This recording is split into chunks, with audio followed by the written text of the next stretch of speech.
Okay, so you talked about it a little bit. This stuff is heavy. This stuff is like, I love this stuff, but it's really, really nerdy. And I don't expect you to love every second of it. So it's important, though, that going through the rest of our practice today, we have this stuff in our mind, and you're going to hear it and hear it again and hear it a few more times, and it might feel like it's never going to stick. It doesn't matter so much that you're remembering every detail. It's the mechanisms that we're talking about. So I'm going to go into detail, and we're going to answer these questions. What are the three major areas of the brain that keep our stress response regulated?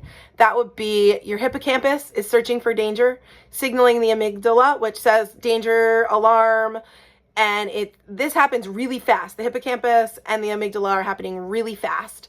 And then the prefrontal cortex is that front part of the brain that has to catch up. And the prefrontal cortex says, hold on, do we really need to panic? Is this something I've seen before?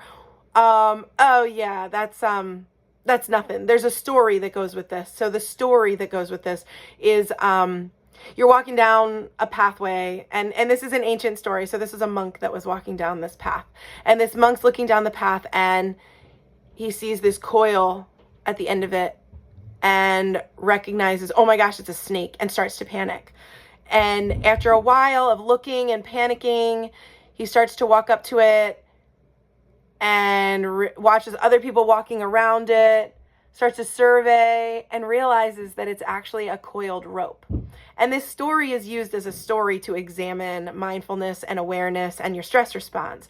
That before we go right in thinking that it's a snake, we use that prefrontal cortex to examine the situation and then report back to turn off our stress response. So hippocampus, amygdala, prefrontal cortex, those three major areas of the brain that keep our stress response regulated. What happens to the brain when a child flips their lid? Same terms, right? The hippocampus, we're not bringing that into this picture. We've got our amygdala, so our open brain, we've got our amygdala as the thumb, the lid is the prefrontal cortex. When a child or us as adults flip our lid, the amygdala goes off and we don't have a regulated response. And in children, that response is that their prefrontal cortex just doesn't have enough information to reference yet. So it flips and the amygdala takes over, because the amygdala is very strong, it's very loud, and it's very powerful. It's a very basic survival function. So it's there to override because it wants us to move and get out of danger. So the child is just expressing this very natural instinct to survive without enough reference from the prefrontal cortex or that library that says, oh, this is okay. It's not the end of the world that I got Honey Nut Cheerios instead of plain Cheerios. That is what happens when we flip our lid. Amygdala, prefrontal cortex, the amygdala takes over, flips that prefrontal cortex sensibility and logic. How do neuroscience and psychology work together? How are they different? They work together because the neuroscience explains the feelings that come from that and our response to it. And psychology helps us analyze our responses and how to regulate using the knowledge of our brain systems. How are they different? Neuroscience is working in the actual brain itself, explaining these mechanisms and the chemicals. Psychology is working with humans to interface and say, okay, well, how do you talk to these systems and how do these systems talk to you?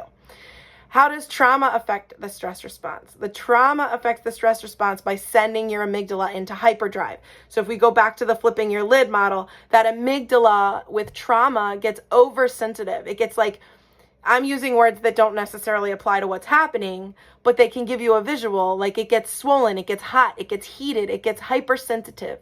So it's always going off, which leads to these low-key panic states that we can live in. Generalized anxiety symptoms would come from a hyperactive amygdala, and if we never have training or we never deal with our trauma, we are always going to have that low panic feeling following us. And once we start to utilize these tools that we're going to put into practice in the next part of the training, we can work with a brain that's experiencing trauma. We can work with a brain that has a fairly regulated response, but you're going to get to look at you, who you are, and how this all goes together, which is our last question. How do you apply this professionally?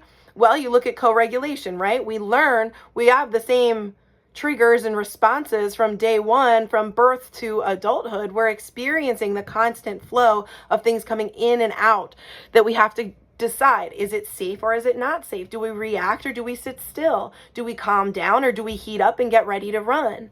So how are you applying this? How much are you going to escalate a situation with the child that's already escalated? Or are you going to model these behaviors of putting that lid back down, talking them through, how does a prefrontal cortex work? Well, I see that you're angry because I took your Cheerios, and right now snack time is over.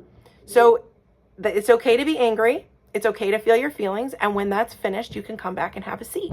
You're modeling how to think through and experience an entire feeling, utilizing your knowledge of the neuroscience, that this is not going to last forever, and that the child doesn't really even have this prefrontal cortex yet to help them think things through.